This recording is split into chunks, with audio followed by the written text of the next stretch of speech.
Viva a vida é uma festa! Hoje, aqui na mesa do Baixada Podcast, a gente tem a honra de receber o CEO de uma das maiores casas de festa do Rio de Janeiro, por que não dizer do Brasil?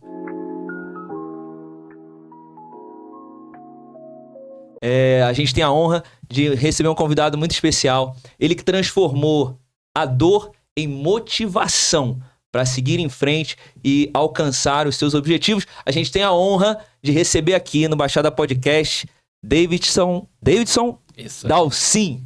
Obrigado, meu amigo, por aceitar esse convite, tá bom? Somos muito gratos pela tua presença aqui e eu queria já abrir para você dar a primeira palavra para nossa audiência. Legal, agradeço a oportunidade, é um prazer enorme. Eu sou muito feliz porque tem pessoas como o William aí que faz esse trabalho dedicado a inspirar pessoas, a trazer conhecimento para pessoas. E isso é fundamental para a gente conseguir fazer com que o nosso país prospere, que a mentalidade das pessoas prospere. Então, sou extremamente grato por esse convite. Fica à vontade. Vamos bater um papo bem legal aqui hoje. Amém. Eu costumo fazer uma oração. Legal, tá? Legal. Antes da gente iniciar. Na verdade, eu costumo fazer antes da gente ligar a câmera. Mas a correria hoje está muito grande aqui. Então, a gente vai fazer com a câmera ligada mesmo. E aí, você que está de casa nos assistindo, feche teus olhos. Ore conosco também. Para que o Senhor Jesus nos abençoe aqui nesse bate-papo. Amém? Amém. Amantíssimo Deus, eterno Pai, te damos graças, Senhor, mais uma vez, pelo dia que o Senhor nos concedeu, pelo dom da vida que o Senhor nos presenteou mais uma vez, de podermos abrir os nossos olhos, respirar e ter a oportunidade de escrever mais um dia da nossa história. Louvo a Ti pela vida do Davidson, da sua equipe, de todos que estão aqui nesse estúdio, daqueles que estão nos ouvindo. Meu Senhor da glória, que a Sua presença se faça aqui, que as nossas palavras sejam inspiradas pelo Teu Espírito Santo, para que sejam palavras que gerem conexão, transformação na vida de todo aquele que nos ouvir. Muito obrigado por tudo, em nome de Jesus. Amém, amém e amém. Amém. Bom, feita essa oração, eu quero agradecer nosso patrocinador master, que é o nosso Senhor Jesus Cristo, é o dono dessa mesa, é o dono desse projeto, é o dono desse podcast, e a gente sempre vai agradecer a ele. E também agradecer e apresentar o nosso parceiro, que é a Planejados 8mm, essa empresa que tem abraçado esse projeto, abraçado esse propósito, entendido que aqui vai além de um podcast. E aí eu não posso deixar de te dizer o tanto de benefícios que a 8mm ela pode trazer para a tua vida, que sonha em ter um móvel planejado, que sonha em ter aquilo tudo bonitinho, aquela casa dos sonhos. A Planejado 8mm, ela pode te ajudar, pode e vai te ajudar a realizar esse sonho. A gente que vem, eu sempre vou dizer isso aqui, vou repetir em todos os episódios. A gente que vem da Baixada, de uma periferia, né, Davidson? A gente às vezes acha que não tem condição de ter um móvel planejado, mas a 8mm, ela não fala de móveis, ela fala de sonhos. Ela está pronta para realizar o teu sonho.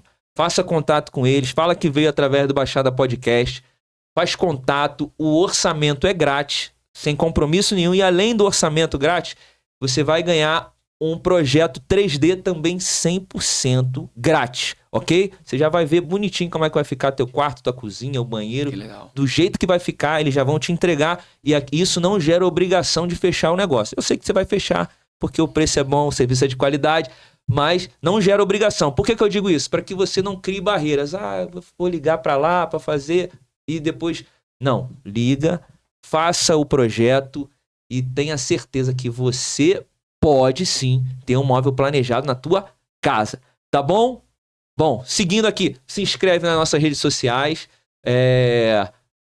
@baixadapod.ufc é o nosso Instagram. A gente está crescendo devagarzinho, mas a gente está crescendo, graças a Deus.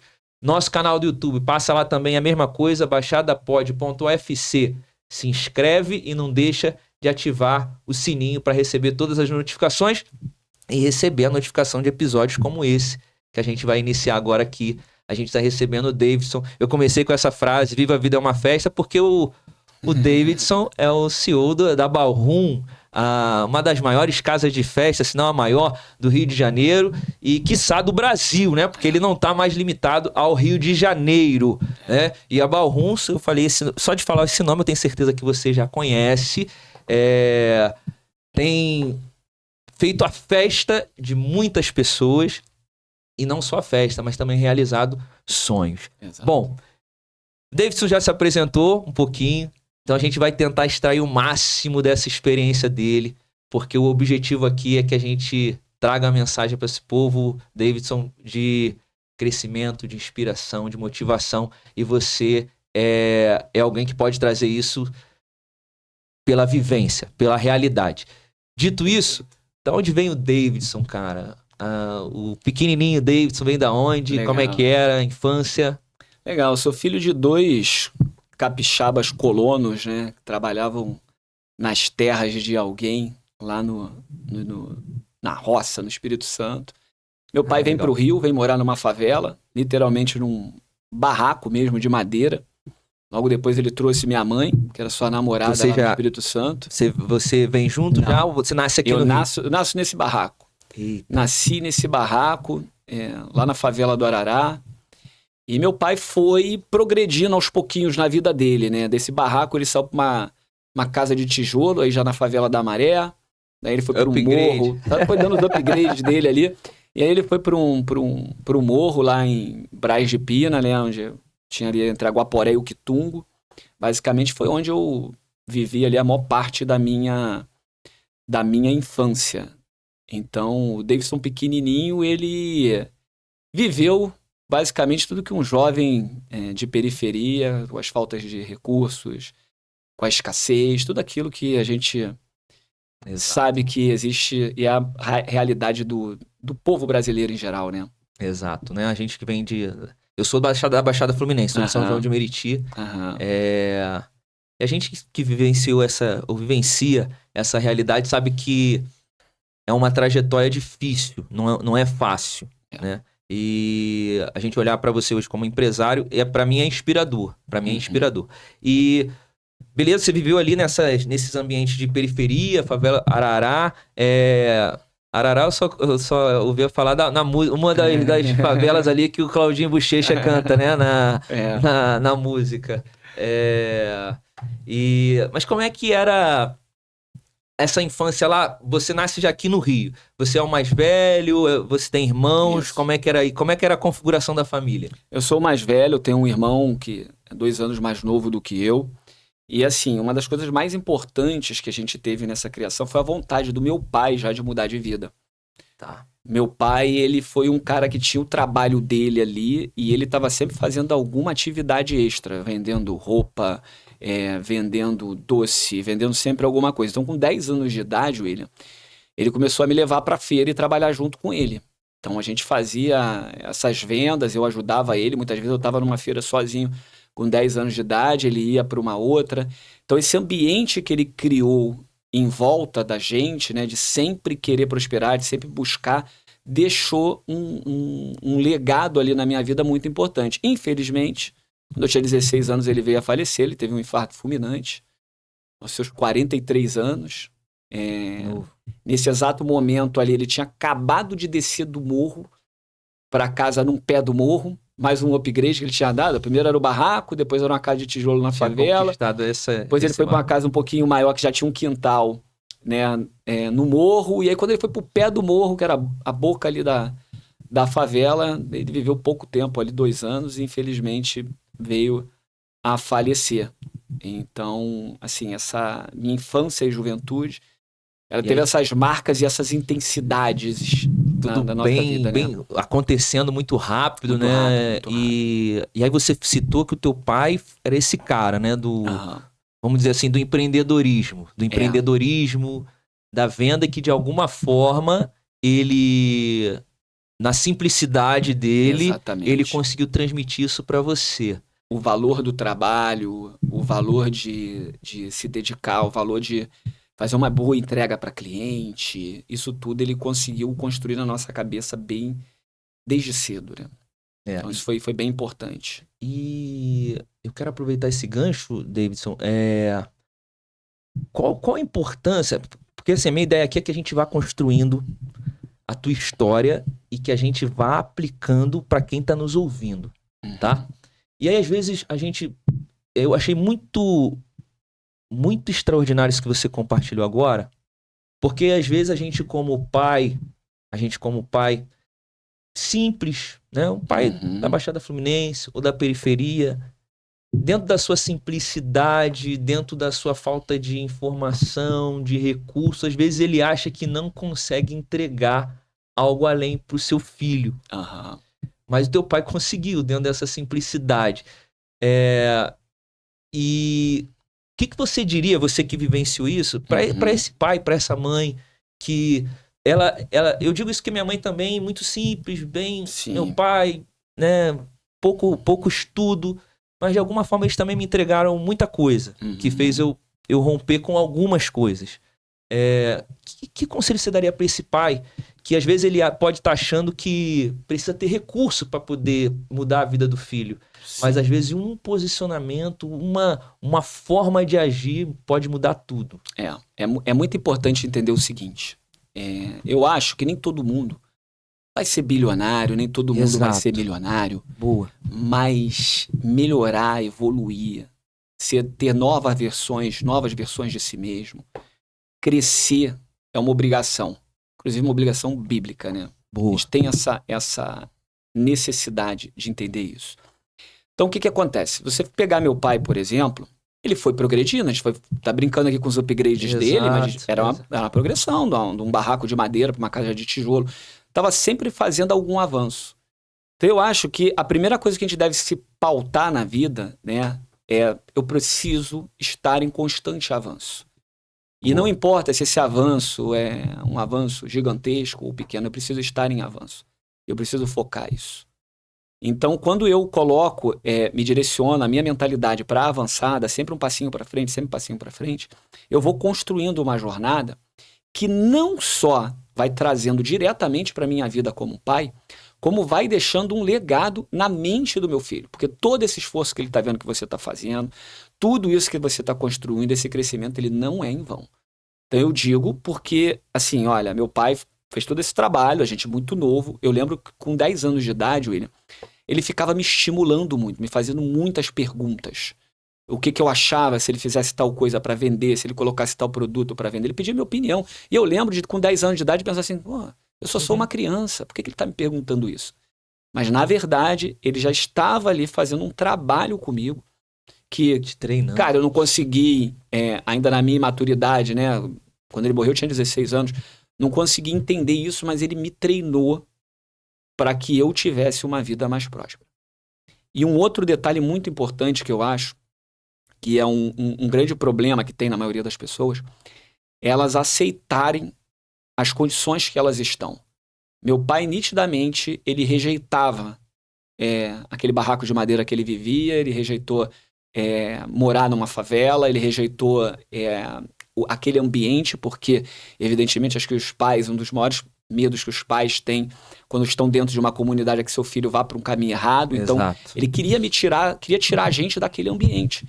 E ele deu pequenos passos. E ele mostrava que não estava conformado com aquilo Não ali. estava conformado. Então, essa ambição dele por querer melhorar, progredir, isso por mais que ele tenha morrido ali com 16 anos, a gente tenha passado momentos muito difíceis ali depois da morte dele, né? Essa semente ela ficou plantada, ela não foi uma pergunta que eu faço para os pais e para... Você estaria disposto a se entregar de verdade por um crescimento que talvez você só vai ver os frutos mesmo nas suas próximas gerações?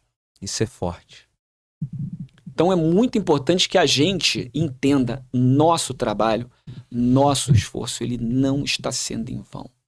Por mais que você muitas vezes não alcance os resultados que você esperava, eu via meu pai muitas vezes frustrado, eu via meu pai perder dinheiro, tomar calote dos clientes porque vendia fiado, e ele ficava frustrado com aquilo e tal, mas ele não se abatia definitivamente. Ele tinha aquele momento dele de sentir aquele golpe, mas ele rapidamente retornava e seguia o caminho dele de crescimento. Essa semente, ela foi plantada. E um dado importante, assim, eu gosto muito de números, de estatísticas, assim, em média, leva-se 9 gerações para você ascender numa mobilidade urbana, para você passar de uma classe social e ir para outra.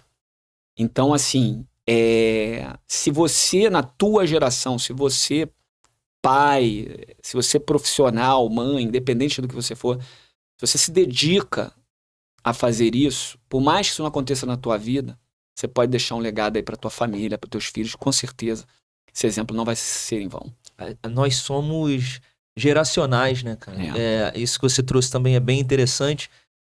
E às vezes as pessoas ela não têm essa consciência de que nós somos geracionais. O que eu tô plantando agora vai resultar, talvez não para que eu colha, mas que alguém da minha geração vá colher esse fruto, vai conseguir subir um degrau numa classe social e ter essa visão, eu acho que é muito importante, e eu entendo que inclusive faz parte dessa conscientização que a gente precisa trazer para o nosso povo da Baixada, de periferia, porque a impressão que eu tenho é que a gente que vem dessas classes mais baixas, a gente, pelo senso de urgência, do prato de comida, da necessidade, a gente tá sempre pensando só no amanhã.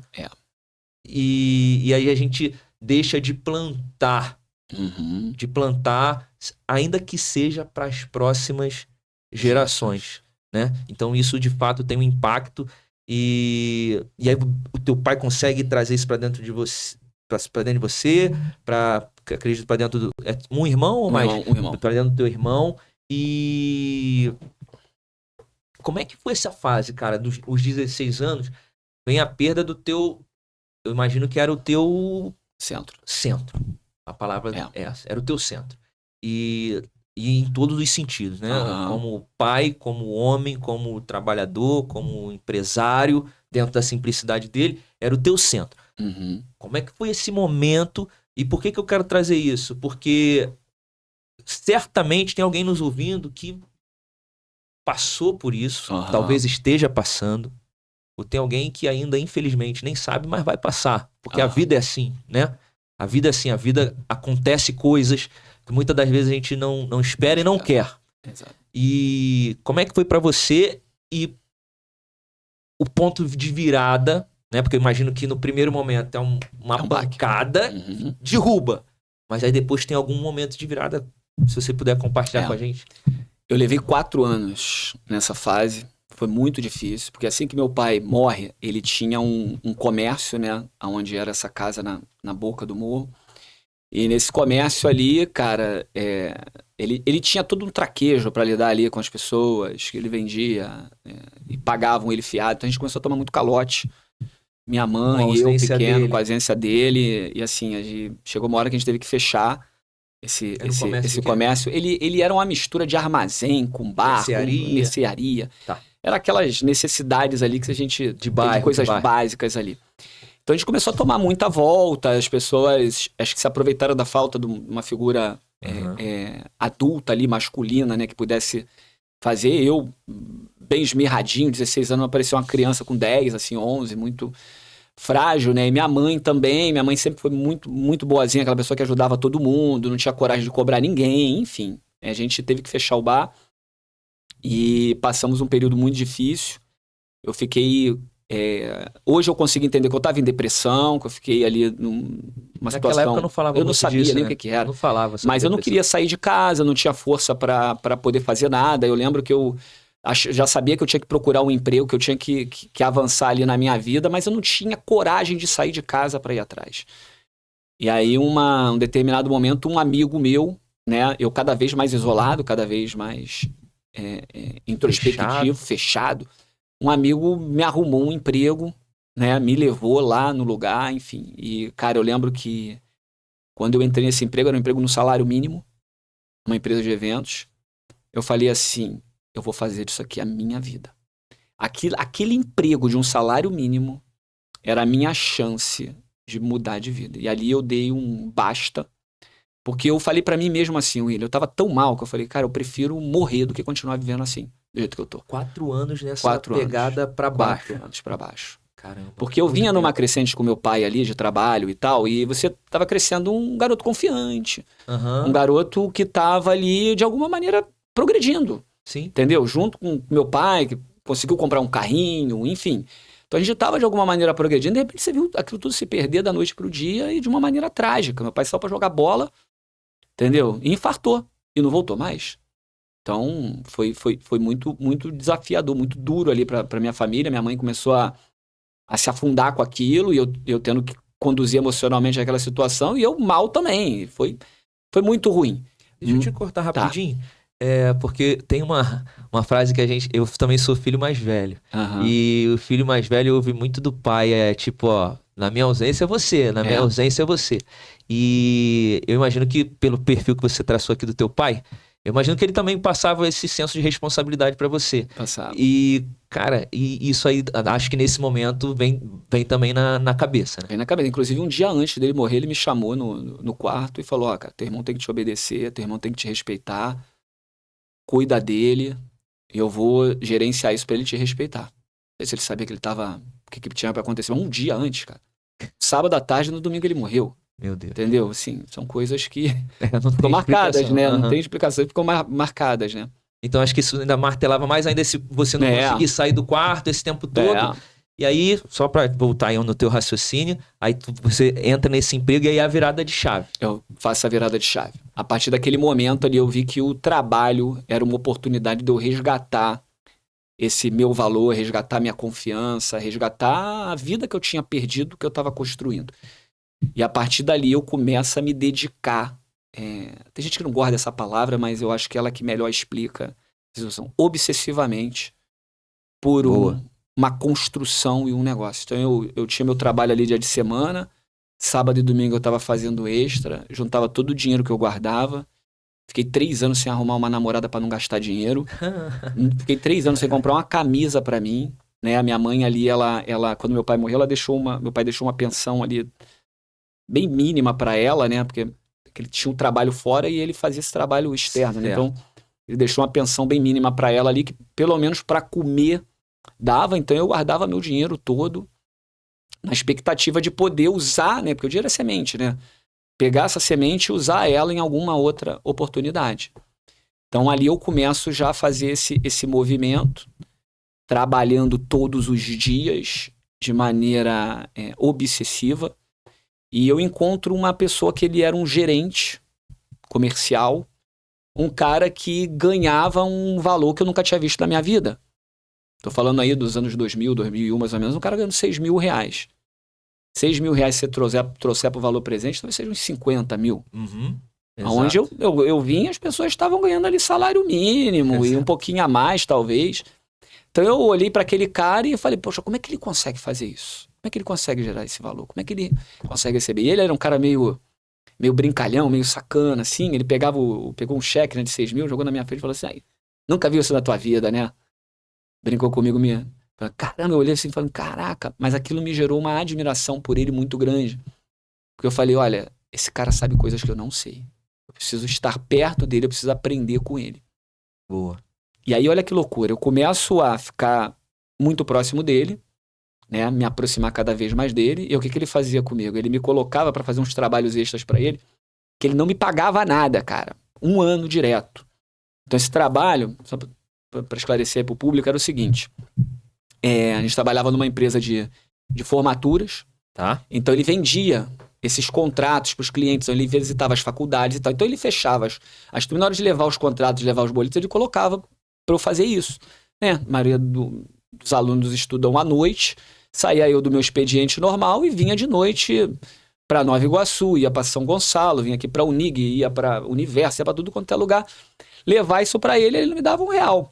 Mas o que acontece? Com aquele radinho de Nextel, o fato de ter contato com ele, para mim estava pagando. Era uma escola. Era uma escola. E você já via valor nisso? E eu já via valor nisso. Você fazia isso intencionalmente vendo o valor? Intencionalmente. Cara, eu preciso me aproximar dele porque eu sei que ele sabe coisas que eu não sei e eu vou crescer. Então eu fiquei trabalhando 1 ano para ele de graça. Cara, essa tua sacada, eu acho importante a gente destacar, porque você tinha quantos anos? Eu tinha 20, aí, eu tava 21, com 20, 21 por aí. Cara, novíssimo, e já tinha esse entendimento de que o estar perto dele era valor. Era valor. Executar tarefas ainda que não remuneradas em dinheiro compensava por estar próximo deles. E aí, por que eu estou destacando isso aqui, David? Porque a gente deixa passar a oportunidade, porque a gente, com a nossa mentalidade fechada, a gente está preocupado com o valor. Exato. O valor no sentido de dinheiro. A gente está preocupado com o dinheiro físico. Retorno ali direto, né? Imediato. Aquilo que a gente estava falando, o retorno imediato. E para quem está nos ouvindo, às vezes você está num trabalho, você está numa loja, numa empresa que, se você talvez se aproximar de uma pessoa, pode mudar o teu destino. Exatamente. Porque, assim, mais importante do que com o que é com quem. Boa. Mais importante com o que eu tô fazendo, se eu tô ganhando, é com quem eu tô trabalhando. O que esse ambiente aqui me ajuda a crescer? Hoje, eu tenho lá minha cunhada que acabou de se formar. Um dos conselhos que eu dou a ela é: olha, trabalha num ambiente em que te gere crescimento. Deixa a remuneração para segundo plano. Porque nesse ambiente você vai formar a mentalidade que vai te gerar o recurso financeiro. Porque a maioria das pessoas, elas querem ter antes de ser, né? Então, primeiro você se torna para depois você ter.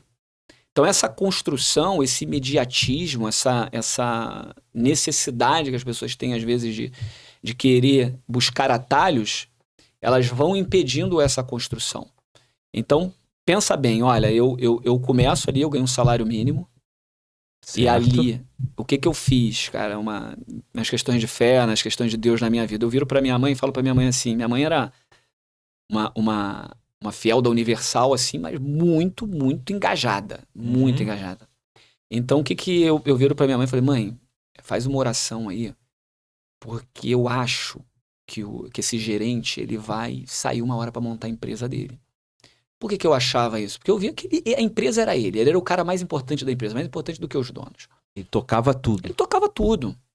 E recebia muito bem por isso. Mas eu falei que só o dinheiro não vai ser suficiente para manter esse cara aqui. E eu tava perto dele. E aí o que acontece, William? Eu falo isso no início do ano, cara. Qual a possibilidade de acontecer? Um cara ganhava 50 mil reais, um cara que tava em um outro nível, em um outro patamar de vida.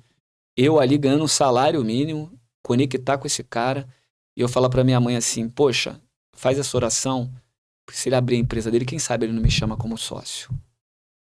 Porque eu tava ali servindo. Sem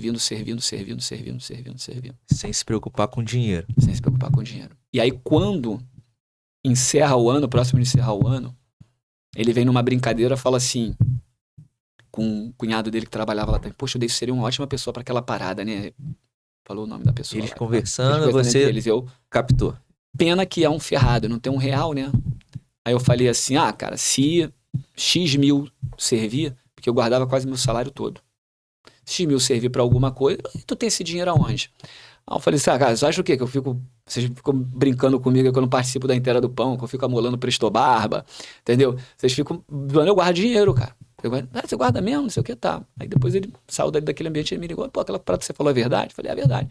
Então, cara, tô pensando nisso. Ele abriu e me oportunizou a possibilidade de ser sócio dele no negócio. Fiquei ali 2 anos, ainda sem gastar dinheiro.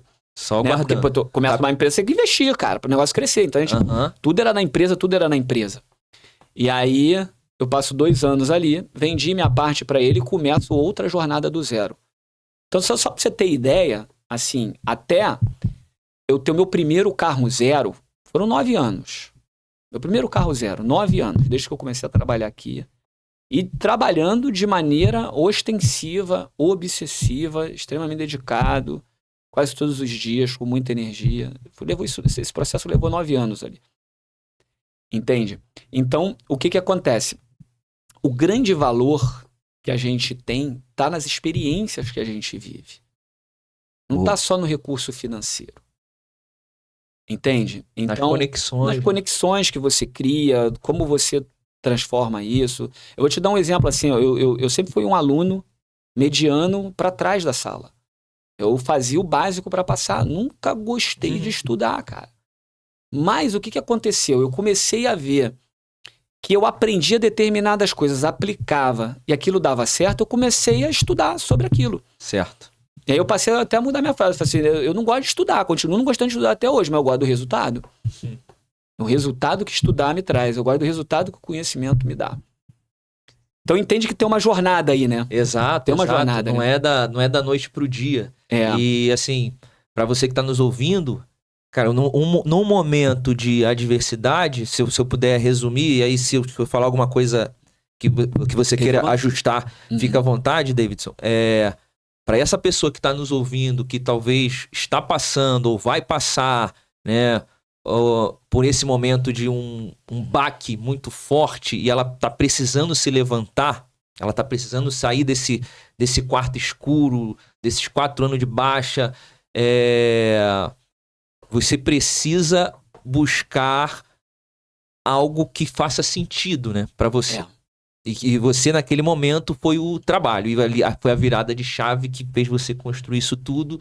E aí entra toda a experiência do Davidson, cara. Que é você, cara, não se preocupa com o dinheiro agora. Se preocupa em mudar a mentalidade. Se preocupa em ampliar sua consciência para que você esteja preparado para crescer. Uma outra frase que você usou, que eu achei bem interessante também, David, foi que o dinheiro é semente. Uhum. O dinheiro é semente. E aí tem uma coisa que a gente costuma dizer, que tem pessoas que pegam essa semente e ela quer comer a semente. Né? Só que semente não é para comer. Uhum. Semente é para plantar. E você falou, guardava quase que 100% do teu salário, você foi juntando aquela semente para chegar o dia de plantar ela e ela semear, né? E em seguida você vê ela semear. Uhum. Fala um pouquinho pra gente mais sobre essa frase aí, que o dinheiro não é semente. Então, o dinheiro, ele é uma semente. Então, o que você precisa fazer? Tem muita gente que fala assim, poxa, eu não consigo guardar porque eu ganho muito pouco. Eu falo sempre o seguinte, cara, ganha pouco, guarda pouco. Já que você ganhar mais, você vai guardar. Você tem que criar o hábito de guardar o dinheiro. Você precisa criar o hábito de guardar o dinheiro. Tem que virar um hábito. Tem que virar um hábito. Eu ganho R$1.200. Olha, você guarda R$50 por mês. Boa. Começa a criar o hábito de guardar R$50 por mês, porque você vai começar a ver aqueles 50, daqui a pouco virar 300, aí você vai começar a gostar daquela situação, vai começar a gostar de ter aquele dinheirinho, e em algum momento você vai arriscar num movimento de fé, né? Porque o empreendedorismo é ter fé, né? Você vai pegar aquilo tudo que você passou anos abrindo mão e vai plantar em algum lugar. Né? Você vai tomar essa atitude. Então, uma das dicas mais importantes que eu dou para as pessoas é, cara, você precisa criar o hábito de ser o senhor do dinheiro. Porque muita gente pensa, isso está muito no ambiente de pobreza, cara, muito difundido pelas novelas, por essas coisas, que as pessoas que trabalham muito, as pessoas ricas, elas são escravas do dinheiro. E a verdade é que é o inverso. As pessoas que ficam ali o tempo inteiro não sabendo como é que vai ser o final do mês, que o tempo inteiro tem conta para pagar, que ficam recebendo cobrança no telefone, essas pessoas são as escravas do dinheiro. Então, para você ser o senhor do dinheiro, você tem que fazer um sacrifício maior no início para inverter esse quadro. Exato. Entendeu? A escravidão do dinheiro tá em você ter que enfrentar um hospital público, entendeu? A escravidão do dinheiro tá estudar numa escola pública, é você não conseguir fazer coisas básicas. Isso te torna refém. Agora, na hora que você se torna o senhor do dinheiro, você começa a tomar decisões e ter liberdade de escolher sobre o que você faz com ele. Então, essa dica do guardar, aprender a economizar, ela vai te ensinando muito mais do que guardar dinheiro. Ela vai te ensinando a gerenciar recursos, gerenciar suas emoções, gerenciar suas vontades imediatas. E não tem coisa mais importante para um empreendedor, para uma pessoa bem-sucedida, do que pensar a longo prazo. Você usou a palavra sacrifício. E eu acho que é isso que... É como você falou, é a mentalidade do ambiente de pobreza. Onde a gente está sempre pensando só no amanhã, só na próxima refeição. Porque você falou que guardava quase que 100% do teu salário. Porém, você também falou aqui, é isso que a gente precisa... Eu preciso entender, você que está nos ouvindo precisa entender. Foi 3 anos sem comprar uma roupa. Sem comprar uma roupa, sem ter uma namorada, pra não gastar. E tudo isso consciente. Esse que é o ponto mais interessante que eu acho da tua fala, Davidson. Porque tudo isso consciente. Eram decisões que você estava tomando conscientemente. Não vou comprar uma blusa para eu poder economizar. Isso inclui uma roupa nova para Natal, para um aniversário, certo? Sair para comer um lanche na esquina. A inteira do pão, como você citou. Mas tudo isso intencionalmente, conscientemente. Então a gente precisa trazer isso para dentro de nós, para que isso se transforme numa rotina. Numa rotina de verdade. Porque a cultura, a mídia, a televisão, ela te empurra pro outro lado totalmente oposto disso, né? Chegou o Natal, tem que comprar presente para todo mundo, tem que comprar roupa nova. Tem um aniversário, não pode ser a roupa que você já tem que ser... E tudo isso vai minando. Aí, de fato, não consegue guardar os R$50 ou 100, o valor que seja. Não tem nada, né? Quer ter celular bom, né? Hoje quer ter uma roupa para poder... Olha, não tem mistério, né? E assim, uma coisa importante que a gente estava falando agora há pouco também, que eu acho importante ressaltar, é que assim, o que faz essa grande virada da minha vida? Foi o deserto, cara. Foi ter vivido no deserto. Boa. Tempos difíceis criam homens fortes. Homens fortes criam tempos fáceis, tempos fáceis criam homens fracos. E é um ciclo, isso é um provérbio árabe e que é muito verdade. Então, assim, essas pessoas que estão vivendo hoje um momento muito difícil, elas também estão tendo uma oportunidade de ressignificar toda essa situação para se fortalecer e fazer. Olha, eu estava em depressão, sem confiança nenhuma, lascado, entendeu? E fiz um movimento o fato de eu ter vivido uma situação tão ruim e não querer viver aquilo nunca mais me deu motivação, força e energia para superar todos esses obstáculos. Porque assim, era difícil quando meus amigos me chamavam ali no final de semana para sair e eu não saía. Era bem difícil. Imagino. Só que era mais difícil eu ter vivido aquilo que eu vivi. E era aquilo que eu não queria viver. Então eu acho que a gente tem que pensar um pouquinho nisso. O que é mais difícil? Mais difícil vai ser eu, de repente, com 60 anos, tá dependendo do INSS. Entendeu? Dependendo de uma previdência do governo que cada vez te estrangula mais. Isso vai ser difícil. Então, assim, escolha seu difícil. Boa. Vamos ter um difícil na vida. Todo mundo vai ter. Difícil. Entendeu? Escolha um difícil que vale a pena. Né? Por exemplo, esse meu difícil hoje, né? Tô indo agora de novo. Minha filha, com 9 anos, tá indo na 8ª vez pra Disney. Entendeu? Ela vai... Porque você escolheu o difícil lá de trás. Porque eu escolhi o difícil. Eu acendi a mobilidade urbana, que leva 9 gerações. Ela chegou na minha vez, ela interrompeu. A maldição geracional de pobreza na minha família chegou na minha vez, interrompeu. Entendeu? Mas alguém vai ter que pagar esse preço. Né? Aí hoje são coisas assim, que nesse ambiente, né, por exemplo, onde eu vivo, por exemplo, eu moro num condomínio muito legal, meu vizinho de lado é dono do supermarket, pula uma rua, é o Vinícius Júnior, assim, moro com pessoas que têm uma condição, assim, surreal, minha casa não tem muro, entendeu? No Rio de Janeiro, minha casa não tem muro, é uma segurança gigantesca, mas tem coisas que acontecem ali que você olha e fala assim, olha, lá não aconteceria. Quer dar um exemplo? Lá no ambiente onde eu cresci não aconteceria. As crianças te pedem para passear com o teu cachorro para você pagar R$50. Elas batem na tua porta vendendo doce, bolo de pote. Filho de empresários. Filho de gente que tem muita gente. As crianças do meu condomínio com 10, 11 anos estão vendendo coisas. Já tá sendo treinado. Já tá sendo treinado, cara. Agora, no ambiente de pobreza, poxa, se eu saísse lá com uma cestinha para vender alguma coisa, vão rir. O pessoal ia falar assim, tá passando fome, que vergonha e tal. Olha que loucura. Que loucura. Olha que loucura. Tá passando fome, é vergonha vender e tal. Então tem muito isso. Tem muito isso poxa, a pessoa deu errado na vida, virou vendedor. Entendeu? Isso é uma mentalidade totalmente... É a mentalidade totalmente distorcida. Totalmente distorcida. Cara, assim, isso que você trouxe agora, eu não tinha noção disso. Os filhos de empresário pelo condomínio batem de porta em porta, e aí você vê que é um treinamento, é construção de mentalidade. Exatamente. Justamente para que aquilo ali seja fortalecido e não cesse naquela geração, né? Porque se ele acomodar, a tendência é que... Vai criar tempos difíceis. Exatamente. Aí entra nesse ciclo que você acabou de narrar pra gente. E aí você inicia agora o teu projeto, né? Depois desses 2 anos, né? Com esse sócio. Exato. Você vende sua parte, inicia o teu projeto. E aí é o projeto que começou com a empresa de formatura que depois virou Ballroom. Que começou com a empresa de formatura. O nome era da empresa de formatura? Era Estilos Formaturas. Até que eu falei com a Thaís hoje. Eu acho que a formatura dela foi com a Estilos. Pode ter sido.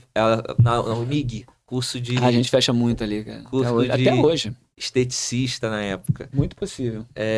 Eu lembro vagamente ali do convite escrito Estilos. Eu falei com ela hoje de manhã, antes da gente vir. Eu falei, Thaís, eu acho que foi a empresa lá do Davidson. E a Estilos, existe até hoje? Então, ela não fez muito mais sentido, porque o que acontece? Aí, em 2005, a gente monta a Estilos começa a progredir, aquela loucura de trabalho, a gente faz parcerias chega a fazer parceria com 110 instituições de ensino. Temos formatura para mais de 40 mil alunos no Brasil, e eu viajando para tudo quanto é lugar. Né? Viajando para tudo quanto é lugar. Teve um ano que eu fui em Minas em 43 cidades. Nossa. E acabei desenvolvendo ali um transtorno de ansiedade, uma síndrome do pânico, cara, uma loucura. Que eu tive que aprender, mas mais uma vez pela fé e pelo entendimento da palavra, eu consigo sair dessa situação, me libertar dessa situação. E 10 anos com essa empresa de formatura, a gente inicia a Ballroom. Porque eu entendo o seguinte, eu via que esse modelo de formatura era um modelo muito vulnerável. Tá. Ele era um modelo de negócios em que eu era basicamente uma agência. Eu recebia um dinheiro, eu recontratava várias pessoas e pagava muito dinheiro para os espaços para fazer os eventos. Então eu falei, cara, preciso ter meu espaço. Aí quando eu já montei o meu primeiro espaço, já deu super certo. Qual foi o primeiro? Montamos 2. O primeiro foi ali em Bangu. A Ballroom Solário, na Avenida de Santa Cruz. E ali saiu o primeiro, rapidamente já deu certo. E a gente foi 2, 3, 4. Estamos indo para a 16ª casa agora. Que é uma que vamos inaugurar em Campo Grande. No Rio ou no Brasil? No Rio 13, uma em São Paulo, uma em Londrina e uma em Recife. Caramba. São 2.000. Esse ano a gente entrega 2.346 festas. São cerca de 350 mil pessoas sendo servidas dentro da Ballroom. Só esse ano. É gente pra caramba. É mais do que 97% das cidades brasileiras. A população que trafega dentro das Ballrooms hoje é mais do que 97% das cidades que existem no Brasil. Só pra você ter ideia. É muita gente. É muita coisa. É muita gente. Muita surreal. Surreal. E, cara, como é que é pra administrar isso a nível Brasil? Tipo, tem uma casa lá em Londrina. Você tá aqui. Você vai com frequência? Ou... Como é que é isso? Sabe quanto tempo que tem que eu não vou numa festa de cliente pra trabalhar? Tem 9 anos. Eu durmo todo dia, 9 horas da noite. Tenho 3 filhos. Se olhar minha rotina, eu brinco com eles, levo eles todo dia pra brincar, pra passear. Porque a gente trabalha dentro de uma metodologia de gestão. Certo. Numa dessas bênçãos que Deus proporciona na minha vida, eu tive a oportunidade de conhecer um cara chamado Flávio Augusto da Silva, que é um bilionário brasileiro, que teve a WhatsApp, vendeu o WhatsApp, hoje ele tem uma Geração de Valor. Conheço. Né? Conhece ele? Então, pela internet. Comecei a seguir ele ali em 2012 e comecei a comprar muito as ideias e o conhecimento dele, trazer isso para dentro da minha vida, dos meus negócios. As pessoas começaram a dar mais certo, vi que aquilo fazia sentido. E eu passei a entender através dele a importância do trabalho da liderança. O quanto era importante você liderar as pessoas e saber gerar resultado através das pessoas. Então isso fez muita diferença, porque eu comecei a contratar os executivos, promover as pessoas, organizar para que não fosse eu o super-herói, né? Para eu não virar o impresidiário. Né? Ser escravo do meu próprio sucesso. Presidiário. Eu não podia ser escravo do meu próprio sucesso. Tá. Então eu tinha que ter uma vida ali. Então a partir do momento que eu tive minha primeira filha, eu mudei a minha rotina de trabalho completamente. Até ali foi um Davidson que trabalhava em média uns 14 horas por dia.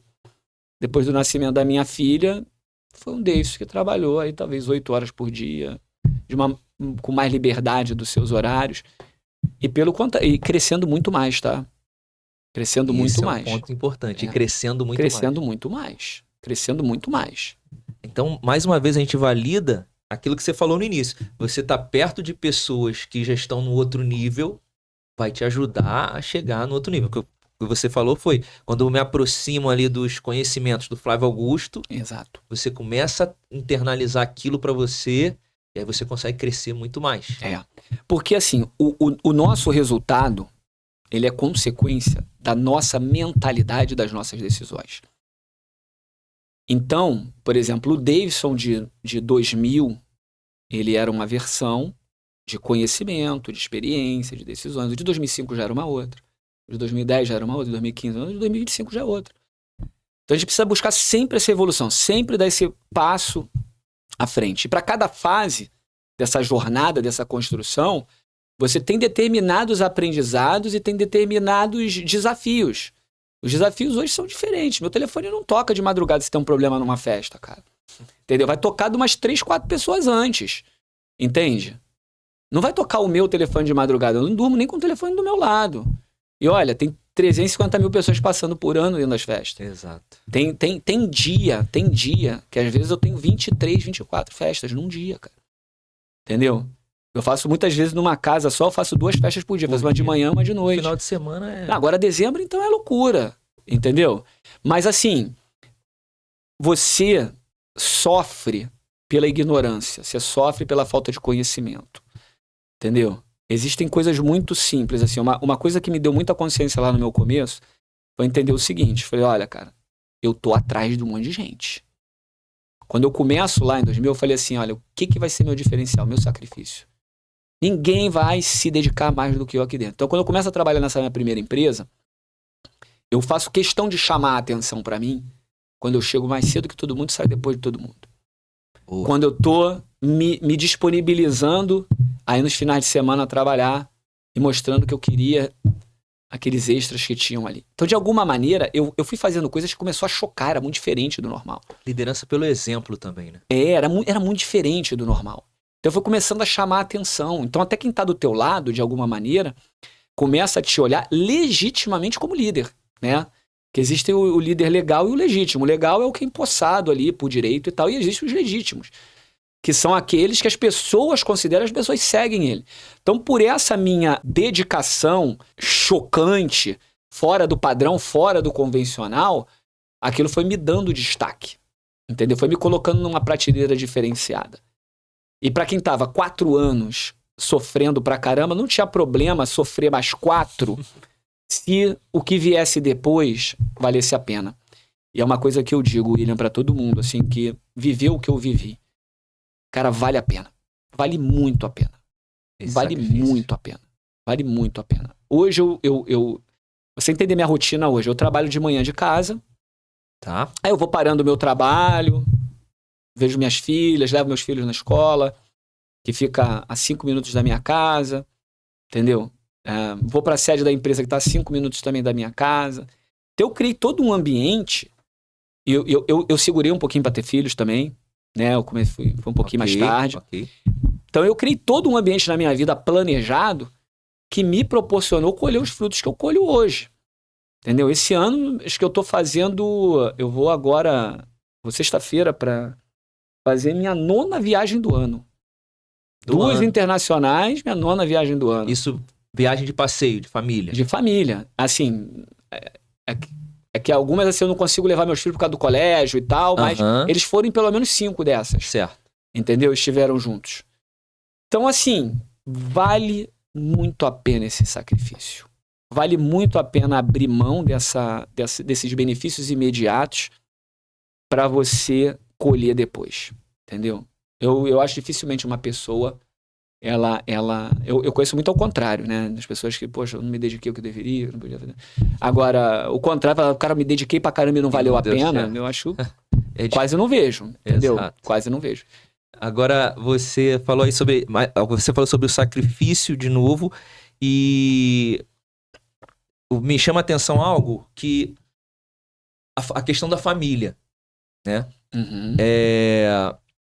Às vezes eu percebo que é necessário causar um desequilíbrio para que a coisa flua, né? Muito boa. Então você naquele momento você decidiu causar um desequilíbrio. Exato.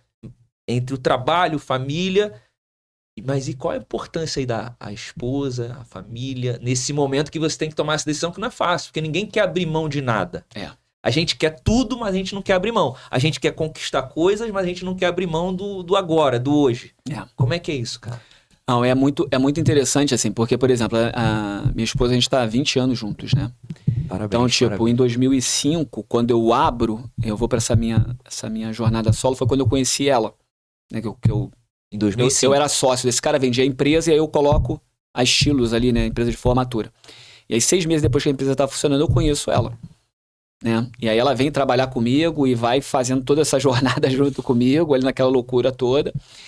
E, cara, nas deficiências dela, nas dificuldades da criação dela, de entender aquela dedicação toda a trabalho, mas ela foi consistente, acreditou em mim e foi permanecendo comigo. Enfim, a gente já cansou de empurrar carro junto na Avenida Brasil de madrugada, de você, as portas do carro não fechar e entrar na mala, ela entrou comigo, do carro pegar fogo no meio da Avenida Brasil. Rapaz. Entendeu? Toda essa jornada ela tava comigo, né? E aí a gente, em 2015, né? A gente finalmente casa. Ficamos 10 anos juntos aí para poder casar. Em 2015 a gente casa. E a gente teve nossa jornada com os nossos filhos. Mas o que é muito importante você ter, né, nessa condição é você saber, cara, criar teus planos e vender teus projetos para tua família, para quem tá com você. Vender os projetos para a família. Não adianta. Você ser um ótimo vendedor. Você quer ser um ótimo vendedor na rua, um cara muito bem sucedido, e dentro de casa você não consegue convencer a tua família dos teus planos. E sabe por que não consegue convencer?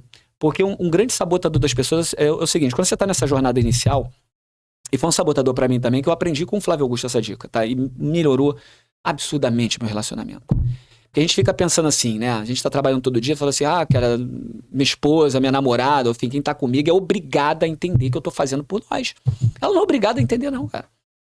Você não tem resultado, você tá no começo, você é uma aposta, você é uma promessa, entendeu? Então você não tem nenhum elemento que você fala assim, você não tem. Você tem que ir fazendo dia a dia, mostrando com os teus resultados essa confiança.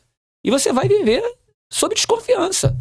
E tá tudo bem, entendeu? Agora, você tem que vir fazer esse trabalho com paciência, porque as pessoas geralmente perdem a paciência e já vão logo pra briga, né? Exato. Mas com muita paciência, você tem que fazer esse trabalho de mostrar pra ela qual é o teu plano. Ó, meu objetivo é esse aqui, meu plano é fazer isso, isso e aquilo, e divide, porque a pessoa geralmente ela vai se engajar. Entendeu? Foi o que aconteceu. A minha esposa, ela veio com muitas brigas, depois que eu criei essa mentalidade, as coisas funcionaram muito melhor. Depois que eu achei, que eu entendi que ela não era obrigada. Que você tinha que vender para ela o teu projeto também. Eu tinha que vender para ela. Eu tinha que ser competente o suficiente para fazer ela acreditar em mim. Se ela não acreditasse em mim, eu não era competente. E ninguém mais ia acreditar. Então isso fez muita diferença. Entendeu? E quando você fala dos desequilíbrios, eu acho que isso é uma necessidade natural da vida. Hoje nitidamente tem um desequilíbrio. Hoje, assim, tipo, cara, a família é totalmente minha prioridade, mas assim, muito longe da empresa. Então, fazendo a 9ª viagem, provavelmente se eu contar todos esses dias que eu fiquei fora, deve ter dado talvez uns 2 meses, entendeu? Mas por que eu tô conseguindo fazer isso? Porque lá atrás... Teve um outro desequilíbrio. Que a minha esposa segurou a beça ali durante aquele momento, para que a gente pudesse viver esse momento juntos. E eu, minimamente, uma questão de caráter, inclusive, eu preciso ser leal. A ela. Entendeu? Porque essa é uma outra questão muito importante da liderança, né? As pessoas confiam, cara, em você. Não é na sua empresa, não é no teu produto, não, elas confiam em você. Então a tua imagem enquanto líder, ela precisa ser muito bem preservada. Porque você imagina, você é um líder e você tem teu time e você passa a visão de futuro para eles, você passa um monte de projeções financeiras de crescimento e você trai a tua esposa e todo mundo sabe. Você é desleal. Quebra essa... Com a pessoa que você dorme todo aliança. dia. Você vai ser leal a eles? Não tem como. Não vai. Vai me abandonar. Não vai? Claro, com certeza. Então, assim, por isso que eu falo assim, com quem é mais importante do que com o quê. Quando eu, em 2003, lá vendi minha parte para esse camarada, que me ajudou pra caramba, e eu sou muito grato a ele, justamente por isso. Ele traía a esposa dele, ele era um cara que não era muito correto, entendeu? E eu sabia que eu precisava passar aquela fase junto com ele, aprender o que eu tinha que aprender, que era o lado bom, e depois eu tinha que sair. Porque ele, por mais bacana que ele fosse, me deu as oportunidades, foi muito grato, mas ele levava um estilo de vida que não condizia com os meus valores. Perfeito. Entendeu? Perfeito. Então isso tudo eu acho que a gente tem que estar muito atento a essas coisas da vida. Nada é por acaso. Existe sempre uma mensagem que está sendo transmitida. Tem sempre um plano de Deus na nossa vida em execução. Se você se colocar sensível a esse entendimento, você vai vendo que tudo tem um porquê, tudo tem um motivo, e geralmente esse motivo é um motivo que te leva a você a crescer, a progredir e, de alguma maneira, te aproximar mais do objetivo que Deus criou para você, né? Do propósito. Quando que você já citou da fé da tua mãe, você já citou até a tua própria fé. Quando que você teve essa consciência, aproveitando essa tua fala, Davidson, a consciência desse propósito de Deus? Desse propósito de Deus. Não sei se já foi desde o início ou se isso foi se construindo com o passar do tempo. E quando que você teve essa consciência? Então, eu lembro, assim, eu queria mudar de vida. E nos primeiros anos, a minha motivação era ganhar dinheiro e ter sucesso. Tá. Aí um belo dia eu fui fazer um curso sobre missão, visão e valores. E aí nesse curso sobre missão, visão e valores, eu queria fazer para a empresa, a gente era estimulado a entender qual era a nossa missão como pessoa, nossa visão e nossos valores como pessoa antes de fazer da empresa. E nessa dinâmica, a gente era convidado a imaginar o seguinte, né? Fazer essa ilustração, se você quiser fazer em casa também, você fique à vontade para fazer. Imagina lá no dia da tua morte. Você está deitado no caixão. As pessoas estão em sua volta. O que você gostaria que elas falassem sobre você?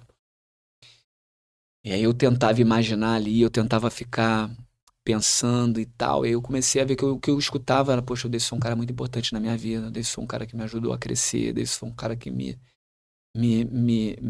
ajudou. E era isso que eu ouvia. E eu falei, caramba, minha missão ela tem a ver com ajudar as pessoas. E aí a gente tinha que escrever isso numa frase. Foi aí que eu criei. Isso é um canal para ajudar as pessoas a se desenvolverem. A partir dali, estava muito claro na minha vida. E o que eu entendo que é isso para mim, William? A Balrum, ela é um recurso, um veículo. Entendeu? O mais importante é fazer a mensagem chegar. Então, assim, eu vejo quantas pessoas prosperaram, quantas pessoas melhoraram os seus casamentos, quantas pessoas se aproximaram de Deus por conta do nosso negócio, da presença ali com a gente e tal. Então, isso é o motivo. E, assim, eu tenho certeza que se amanhã eu abandonar isso, pode ser até que me sobre algum dinheiro, mas eu não vou ser mais o cara de sucesso, eu vou ser o cara de fracasso, entendeu? Não tá atrelado ao eu vou ser o cara de fracasso. Vou ser o cara de fracasso. Hoje a missão é muito mais importante do que o E é por isso que Deus nos abençoe. E é por isso que eu digo hoje para você que nós vamos ter 120 unidades no Brasil nos próximos 8 anos. Estamos Amém. Nós vamos ter isso. Amém. Porque estamos sob uma promessa, estamos sob uma bênção. Então, vai ser difícil não se concretizar. Amém. Amém. Cara, aí você traz essa tua visão, tá muito mais agora atrelada a uma missão. Né? O Balrum, a casa de festa Balrum é uma ferramenta, é um meio. E só pra gente falar um pouquinho da Balrum, a Balrum hoje ela é uma realizadora de sonhos, né, cara?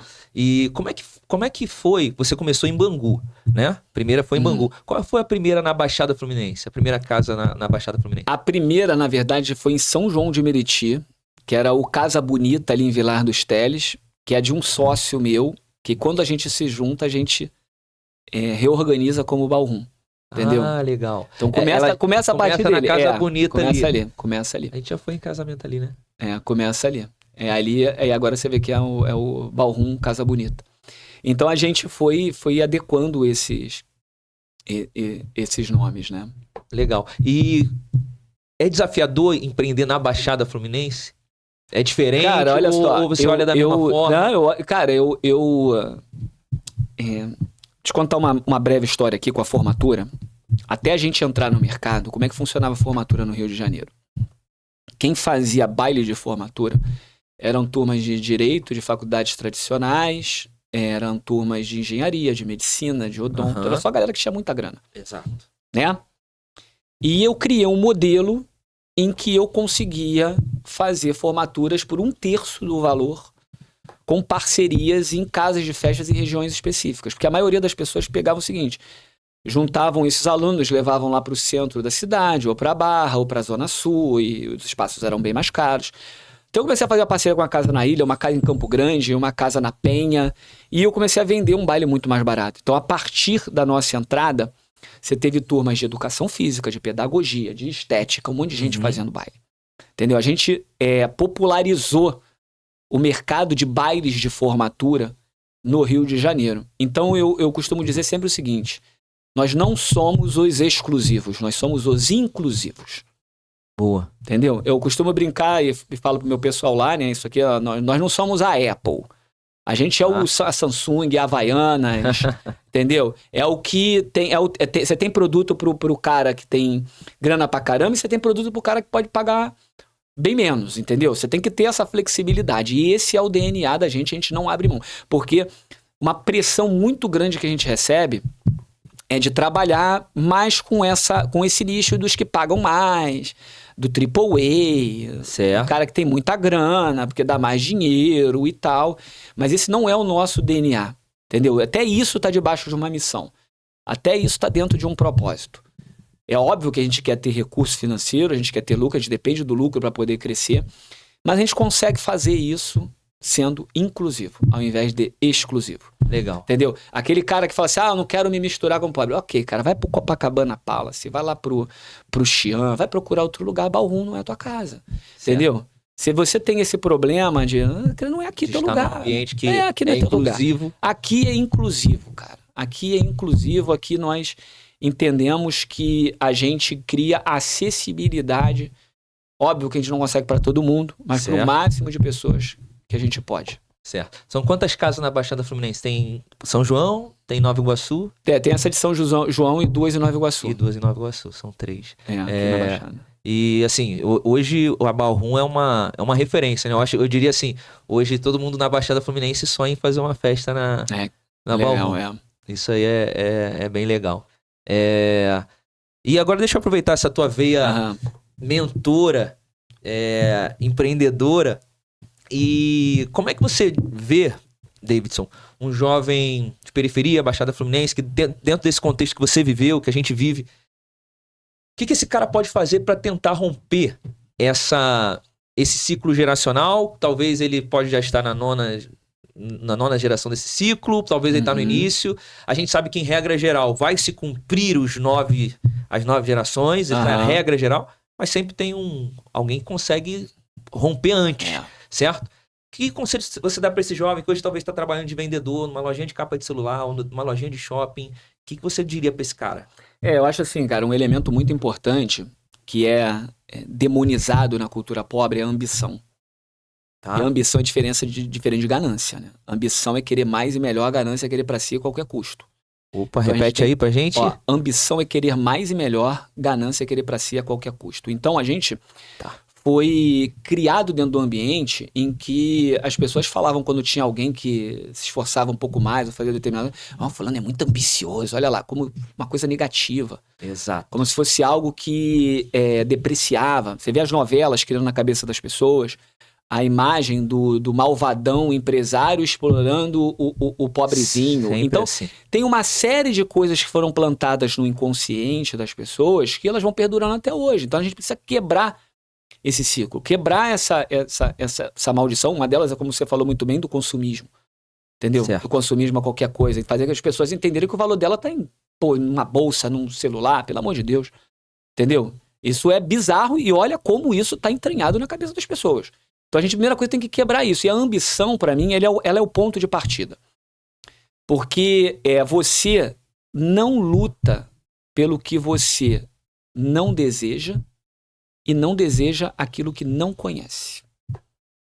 Então, para justificar a tua luta, a tua vontade, o teu sacrifício, você tem que conhecer, você tem que ter referência. Você tem que buscar referência. E aí você está num ambiente de muita pobreza, de muita escassez. Quem é a tua referência? Geralmente as pessoas estão na mesma situação que você. Exato. Mas quando você vai para um ambiente, de repente, dentro de uma igreja, por exemplo, que você já começa a ver membros que têm condições diferenciadas, são lugares que tem mais essa diversidade social, né? Você começa a olhar para aquelas pessoas, começa a reparar na vida delas, começa a reparar como elas fazem, o que aquele cara faz da vida, como é que ele se posiciona, entendeu? Tem coisas na mentalidade dele que podem te servir de referência. Entende? E sem contar que hoje você tem uma internet aí, cara, com conhecimento pra tudo quanto é lado. Na minha época eu tinha que ir pra biblioteca, cara, pra aprender. Exatamente. Eu estudando programação neurolinguística, eu tinha que ir pra biblioteca pra aprender. Porque não tinha informação na internet. Hoje você tem muita coisa. Então eu acho que o ponto de partida é a ambição. E essa ambição, ela não necessariamente ela é vinculada apenas ao dinheiro. Porque Jesus Cristo foi uma pessoa muito ambiciosa, Martin Luther King muito ambicioso. Eles tinham a ambição de colocar os planos deles em funcionamento. Eles queriam que os planos deles fossem bem-sucedidos. Que não estava atrelado a Nelson Mandela, entendeu? Então, olha só, não é só dinheiro, mas olha a energia e a dedicação que todas essas pessoas se colocaram em prol de um objetivo. Então, eu acho que começa a partir da ambição. Tá. E a partir da ambição é você entender que você vai se dedicar de uma maneira muito intensa e à medida do que você quer, talvez de forma obsessiva, como foi a minha questão, mas que você precisa se envolver e se dedicar. No meio desses ambientes, William, tem muitas armadilhas, entendeu? Tem muitas armadilhas, porque geralmente você vai trabalhar, vai ganhar um salário mínimo, você vai conviver com outras pessoas que ganham um salário mínimo. As pessoas estão ganhando salário mínimo junto com você ali, fazendo no começo, não estou desmerecendo, mas a mentalidade delas são muito próximas. Exato. E aí o cara fica se aconselhando com pessoas que estão no mesmo nível que você. Você não vai avançar. Você não vai Vai avançar. ser mais difícil. Entendeu? Então você tem que sair, você tem que entender, você não tem que desprezar as pessoas, não tem que tratar mal ninguém, mas você tem que entender que, por exemplo, conselhos sobre negócios e carreiras eu não posso tirar com quem está na mesma situação que eu, concorda? Claro. Eu preciso buscar pessoas com uma referência mais alta do que a minha para que eu possa mudar a minha mentalidade. Eu lembro assim, minha mãe foi uma pessoa que criou a gente de uma maneira com muito amor, com muito carinho e tal. Mas a minha mãe não me servia como conselheira quando eu falava de carreira. A não ser pelos valores que ela me passou, pela forma de tratar as pessoas. Perfeito. Mas para tomar decisões de negócios, enfim, ela não servia. A cada dificuldade que eu passava, sabe o que ela virava e falava para mim? Não vem para casa de comer, a mãe tem para dar. Se eu ouvisse isso, eu ia me arrebentar. Entendeu? Tu quer ver uma frase miserável? Miserável, que vai detonando a carreira de muita gente eu não mereço passar por isso. Essa do eu não mereço passar por isso, porque o cara vai passando as primeiras frustrações ali e não mereço passar por isso. Ou o chefe fala um pouquinho mais alto, ou não sei o quê, vai botando a carreira dele por água abaixo, por uma fragilidade emocional, que é uma outra característica que a gente encontra no ambiente de pobreza. Essa frase, eu não mereço passar por isso, às vezes os próprios pais, por exemplo, né? Vou pegar um exemplo. O filho começou a trabalhar e aí o filho vai passar por isso. Uma bronca do chefe, um dia que as coisas não funcionaram bem, aí o filho chega frustrado em casa, aí o próprio pai, a própria mãe fala, você não merece passar por isso. Acabou. Isso derruba. Derruba o cara. Ao invés dele crescer. Porque para e pensa, olha só. Você vai tendo, cara, o Mike Tyson falava uma frase que era o seguinte, o sucesso não se trata de quantas vezes você bate, e sim quantas vezes você apanha e consegue se manter de pé. Até o Rock Balboa, acho que foi o principal dessa frase, ele depois replicou. Mas, assim, o que vai nos fortalecendo é justamente esse conjunto de frustrações que você vai passando e vai criando cascas para poder lidar com eles. Se a cada frustração que você passa, você recua, como é que você vai ficar bom nisso? Entende? Certo. Pensa bem, um corredor de 100 metros. Como é que é o treinamento dele? Tem uma pessoa com uma corda puxando ele, fazendo aquela situação ficar muito mais difícil do que seria numa prova normal, não é verdade? Exatamente, exatamente. E aí, ele chega na prova normal, ele vai dar o melhor dele, porque ele treinou, era mais difícil. Então, essas coisas no nosso dia a dia, elas são treinamentos. Entendeu? Engolir sapo.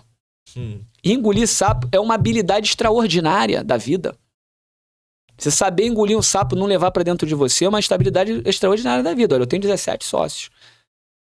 Né? É muita gente. Eu sou o líder deles. Imagina como administrar essa turma toda.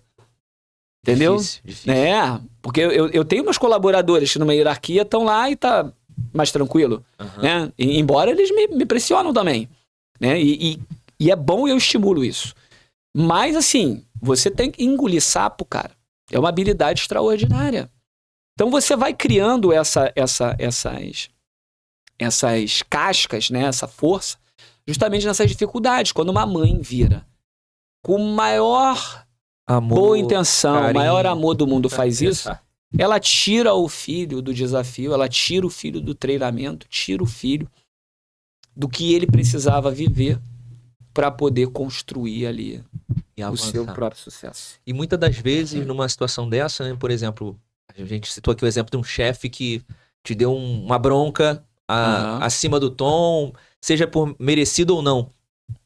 E aí você toma uma decisão dessa de, eu não mereço passar por isso, você perde o acesso a uma pessoa que talvez poderia te levar para outro nível, né? Com certeza, vou te dar exemplo. Esse cara que eu fui sócio dele, eu como sócio dele, sentava numa mesa junto com todos os outros colaboradores e era esculhambado.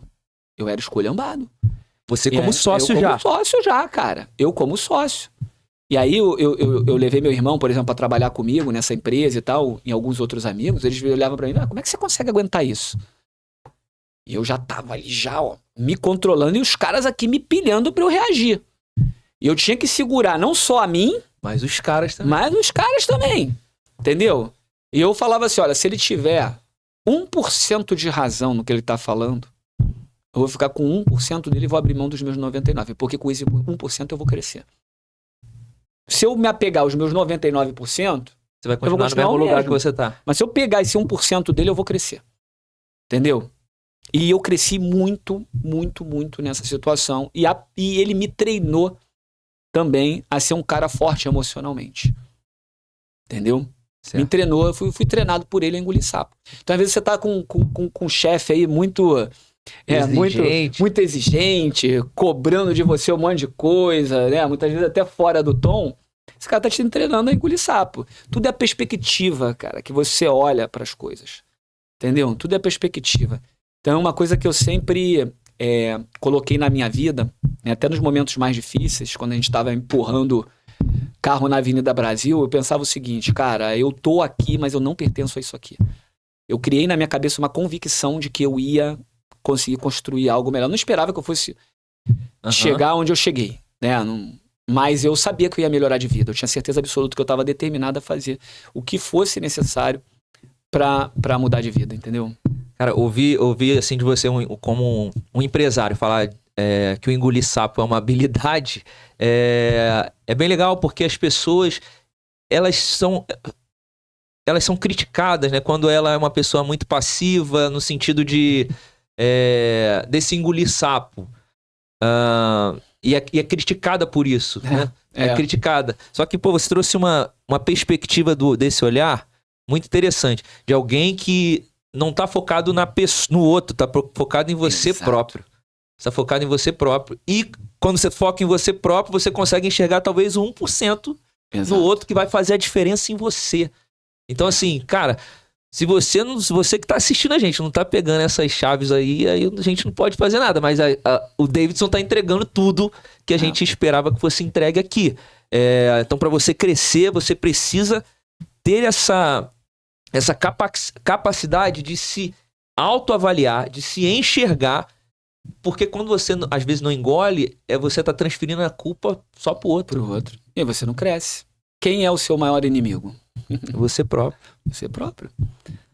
Cara, o maior desafio é se vencer, é se superar. Isso é todo dia, evoluir né? é todo dia. Todo dia.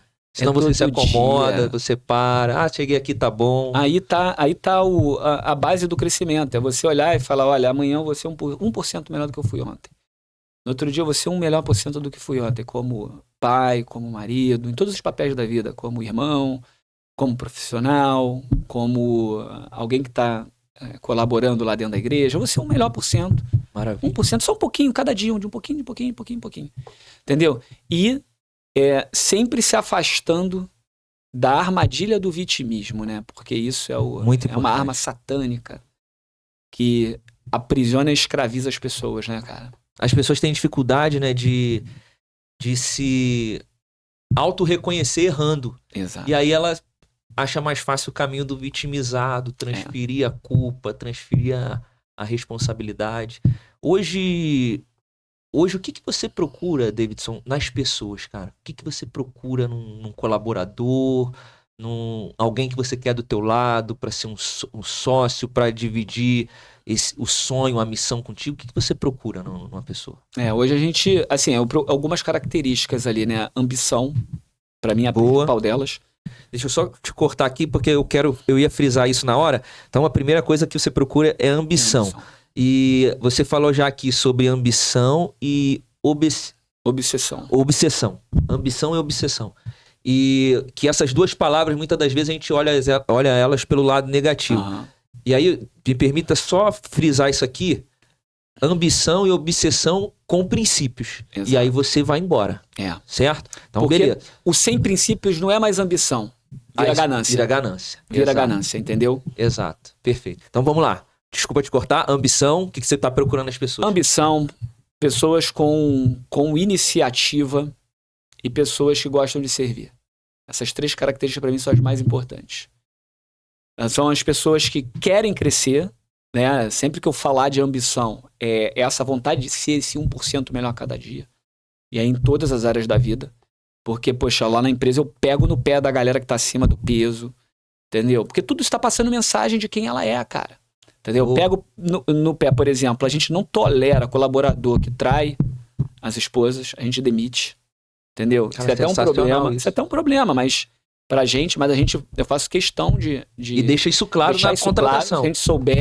Claro, se a gente souber, tá fora. Entendeu? Por quê? Poxa, você não é leal à tua esposa, cara. Você vai ser leal a quem aqui dentro? Entendeu? Dorme contigo todo dia, cuida da tua família. Você vai ser leal a quem, cara? Ou se essa esposa não é leal ao marido, vai ser leal a quem? Então são princípios que a gente tem, entendeu? Que faz a gente criar essa... Criar um ambiente confiável. Exato. Confiável, seguro. Exato. De princípios. Cara, sensacional isso aí. Isso faz parte da nossa cultura, né? A gente chama isso de cultura, né? Então isso são parte dos nossos valores e da nossa cultura, cara. A gente leva isso muito a sério. Quando você olha para essa nova geração, o que você sente hoje, Davidson? O que você pode agregar? Quais são as falhas que você... falhas de condutas, de pensamento que você enxerga? Como você vê e o que você pode dizer para essa galera? Para quem está nos ouvindo, que esse é o nosso propósito, a gente ir abrindo a mente dessa galera. Eu acho assim, cara, vale a pena você se dedicar na tua carreira.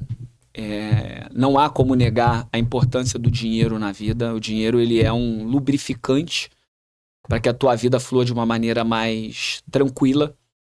Você não resolveu o problema de dinheiro na tua vida, ele vai se arrastar por toda a tua vida. Ele vai ser sempre um problema que você vai ter que resolver. Então vale a pena você se dedicar. Quanto mais cedo você fizer isso, melhor. Porque você tem menos a perder, você pode correr mais riscos, você pode arriscar mais, você tem menos responsabilidade, né? Você tem mais margem para erro, para aprender as coisas. Enfim, mas isso não significa que você com 40 anos, 50 anos não possa fazer também, mas você vai ser um pouco mais ponderado, né? Você vai calcular mais para correr os riscos e não perigo, né? Exato. Então você vai fazer isso. Então eu acho que vale a pena, né? E não entra nesses rótulos que as pessoas criam, que as novas gerações estão assim, são assado, porque, cara, você vai ter sempre as pessoas que vão sair fora da curva, vão ser pessoas que vão se dedicar mais que em outras, em todas as gerações. A gente sabe que tem umas armadilhas aí querendo pegar, né, os mais jovens, aí, principalmente esses rolar tela e tela pra tudo quanto é lado pra te distrair. Mas isso já existia lá atrás, entendeu? De outras formas. De outras formas. Ficavam em bar, bebendo cachaça, jogando baralho, enfim. Sempre teve distração, entendeu? Só mudou agora o caminho. Futebol, eu gosto de futebol, mas tem gente que, cara, sabe tudo de futebol. Então, onde você botar tua energia, onde você botar teu foco, tu vai ser bem sucedido. Se você achar que o Flamengo, eu sou botafoguense, né? Mas se você achar que o Flamengo é a tua vida, que você vai pra jogo, conhece toda a escalação do Flamengo, vai ser um ótimo torcedor, vai saber muito do Flamengo e o que isso vai trazer pra tua vida, o que vai trazer pra vida da tua família. Exato. Entendeu? Então faça as boas escolhas, faça as coisas que valham a pena. Eu trato futebol, vou a jogo, enfim. É um entretenimento. Mas é um entretenimento, eu vou ali, volto, acabou. Sem envolvimentos não muda teu profundos com isso, porque não cabe. Maravilha. Você falou algo aí sobre a idade, né? O que seria legal que essa geração entendesse e o quanto antes ela entender, mas colocou também a questão de, óbvio, não impede alguém de 40, 50 anos também mudar essa mente. Aí tem uma pergunta que eu costumo fazer em algumas palestras. Eu queria te fazer, eu acredito que eu sei qual é a resposta, mas vai ser legal te ouvir falar. Se você pudesse trocar hoje, você tá com quantos anos, Davidson? Tô com 46. 46 anos. 46 anos. Se eu te falasse assim, Davidson, hoje, não sei qual é o teu patrimônio, mas vamos supor que, Davidson, você quer hoje ter o dobro do teu patrimônio atual ou você quer voltar nos teus 20 anos? Voltar nos 20 anos. Sem dúvida, né? Sem dúvida. E por quê? Porque às vezes a gente joga essa pergunta, eu jogo essa pergunta numa palestra e a pessoa fica, eu quero... Na palestra, geralmente, eu falo assim, você quer 10 milhões hoje? E a pessoa, eu quero 10 milhões hoje. Mas quando você propõe voltar aos seus 20 anos de idade com a mentalidade que você tem hoje, explica isso aí para quem não consegue alcançar esse pensamento. Vou te falar uma situação aqui sobre até semente. Eu levei 23 anos para construir um patrimônio que nos últimos 2 anos eu tripliquei ele, só pra você ter ideia. A importância da semente. Sempre fui investindo na empresa, montando negócio, funcionando negócio, lá, e vim ter as distribuições de lucro mais robustas, né, agora. Já morava bem, já vivia bem e tal, mas vim até agora. A ponto de eu falar para você assim, William, se eu parar de trabalhar hoje, eu tô com uma vida de 0,1% da população hoje. Entendeu? E muito bem, se eu não fizer mais nada, cara, só pelo que eu já construí. Porque assim, com a mentalidade, cara, eu faria isso, tudo isso que eu levei 23, 25 anos pra fazer o que eu tô te falando aqui, eu faria isso em 3, 5 anos, cara. Porque eu já sei qual é o caminho. Por isso a importância do conhecimento, por isso a importância de, se possível, você ter mentores, pessoas que vão facilitar essa tua jornada. Não precisa ficar quebrando a cabeça sozinho, entendeu? Você pode conectar com algumas pessoas, conectar com um podcast como esse aqui e seguir esses exemplos, porque vale a pena, encurta caminhos. Legal. Então assim, cara, eu fiz essa pergunta que eu já imaginava a resposta do Davidson, porque a gente às vezes ainda continua preocupado com o número, ainda continua preocupado com o valor em si, mas o conhecimento que você tem, ele te ajuda a romper, a ir além, a acelerar processo, né? Aquilo que o Davidson acabou de dizer aqui, aquilo que ele construiu em 23, ele construiria em 5, em 3 anos, né? Infelizmente, nosso tempo tá acabando. Rapaz, passou rápido, hein? Passou muito rápido mesmo. Eu queria abrir o espaço aqui, Davidson, para você deixar o último recado para nossa audiência, para essa galera que tá nos ouvindo. Tenho certeza que tem um público aqui que quer crescer, que quer mudar a mentalidade. Você entregou muita coisa aqui nessa mesa hoje. Estou muito feliz com o resultado do nosso episódio. Que você continue crescendo cada vez mais, abençoando pessoas não só através da Ballroom, do negócio em si, mas com essa tua veia de mentor, de um cara que quer fazer com que as pessoas cresçam junto, que é como a gente acabou de falar agora.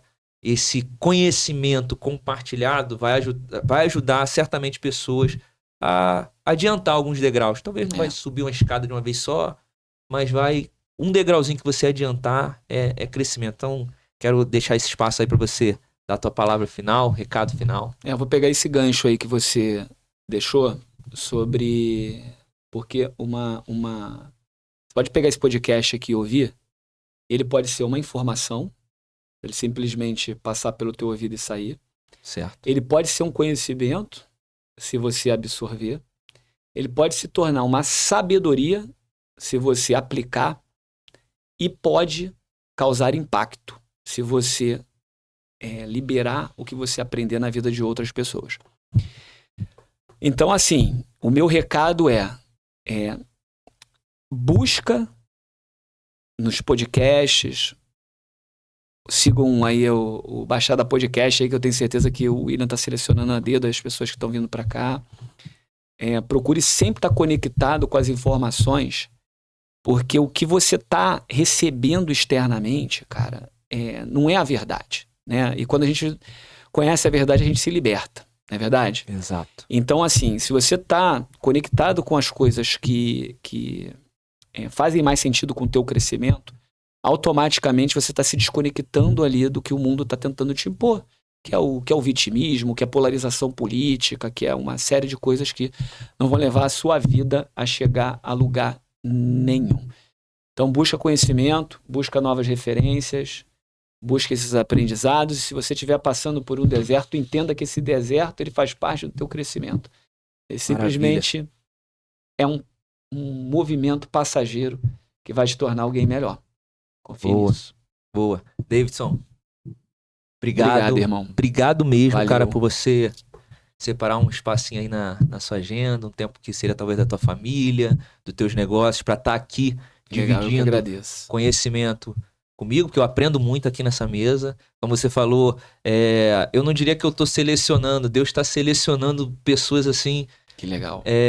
Extraordinárias para sentar nessa mesa, para compartilhar com a gente conhecimento. Você é mais uma dessas que Deus tem trazido até aqui. Eu sou muito grato a Ele, primeiramente, a você e a cada um dos que tem sentado aqui. Eu falo isso até um pouco emocionado, porque é um projeto que a gente começou e, como você falou aqui, eu tive que vender para minha esposa, tanto que ela abraçou. Ela tá aqui, é meu braço direito dentro desse projeto. Louva a Deus também pela vida dela. E cada um dos que tem sentado aqui tem agregado muito. Deus tem trazido pessoas aqui que a gente não imaginava conseguir o acesso sem ter uma ponte, sem ter alguém para indicar. E você é uma dessas pessoas. Então, pessoal, depois desse um pouquinho emocionado, a voz um pouquinho falha, eu quero agradecer você que nos ouviu, você que nos acompanhou aqui até agora. Não deixe de nos seguir nas redes sociais. Vai lá no Instagram, tá crescendo devagarzinho. Às vezes acelera, às vezes diminui, mas tá crescendo. E segue lá o nosso perfil no Instagram. Se inscreve no nosso canal do YouTube. Tudo é baixadapod.ofc.